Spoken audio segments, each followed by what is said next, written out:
everybody! Welcome to COOKBOOK Recipes.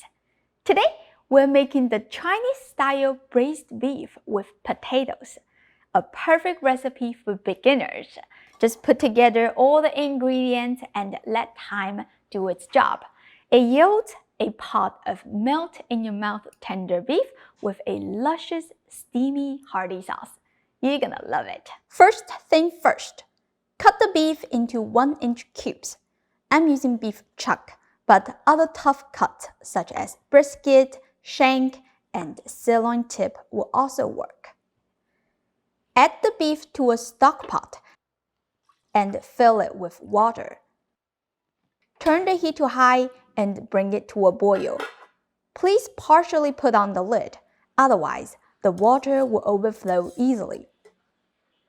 When it comes to a boil, fish the beef out of the water and let it drain on the side. Normally, Chinese people would discard this whole pot of blanching water because it's really cloudy. Some of you may think it is a waste of flavor, so I'm going to show you how to reuse it. Just simply let it go through a fine cheesecloth to remove all the impurities. Look how clear that is. Now we can reserve the broth on the side for later use. Next, we're going to put together all the seasonings.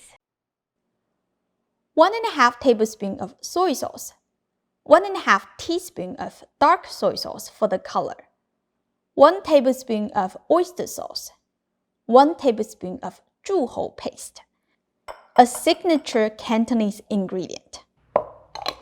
It is primarily meant to be used in Cantonese-style braised meat dishes.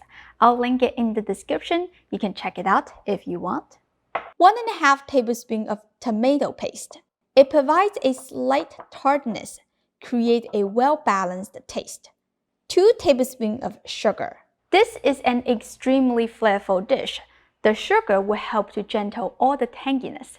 Last, 2 pieces of red fermented bean curd. As the key ingredient, it provides a distinctive flavor. For those of you who have never used this ingredient, you'll find a few kinds of fermented tofu in the Asian market. The first one is Sichuan style. It is cured in hot chili oil. You can use it in this recipe if you like spicy food.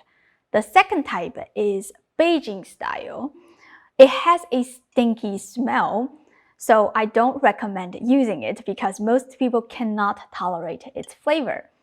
To keep the authenticity, because this is a Cantonese recipe, I recommend using the Cantonese style non-spicy version, or what we call nanru. For those who cannot buy fermented tofu at all, you can use 1 tablespoon of miso paste. Although the flavor is different, considering it is also a fermented soy product, it will level up the flavor of your dish. I like to use a clay pot to do the braising because it has a high heat capacity. If you don't have one, you can use a Dutch oven, a pressure cooker, or a slow cooker. Preheat the clay pot until nice and hot. Add 1½ tablespoon of cooking oil. Toss in the blanched beef along with a few kinds of aromatics. 6 cloves of garlic, 6 slices of ginger, 4 scallions, which I cut into stalks. Stir until fragrant. Pour in the seasoning and mix for a minute or 2. Let the heat to activate all the flavors. Pour in 4 cups of the reserved blanching water. Turn the heat to high and bring it to a boil. Then switch the heat to low. We will let this simmer for 2 hours. During this time, you should come back to check the liquid level once in a while. Add hot water if needed because everybody's stove is different. You don't want it to evaporate too dry. 40 minutes before the beef is done, you can prepare the potatoes. Peel them and cut them into chunks. Besides that, you can also use carrot or daikon radish instead. Let's check back on the beef. It has been simmered for 1.5 hours now.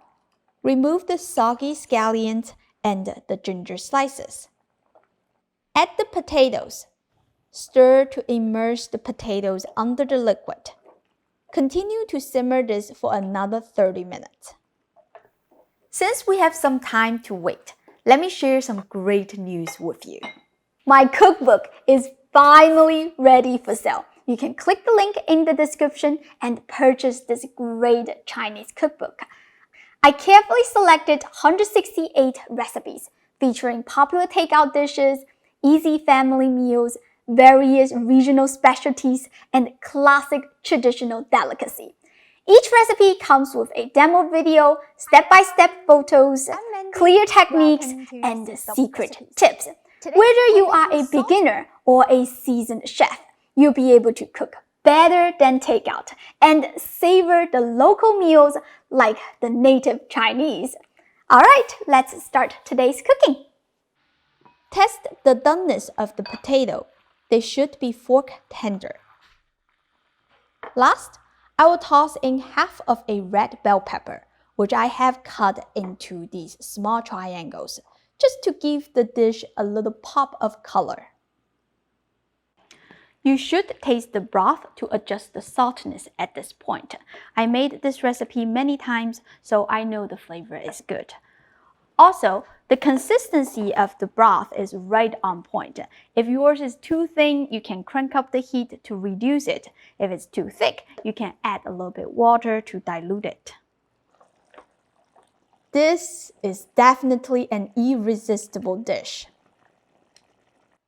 That beautiful savory sauce will make you devour a few bowls of rice.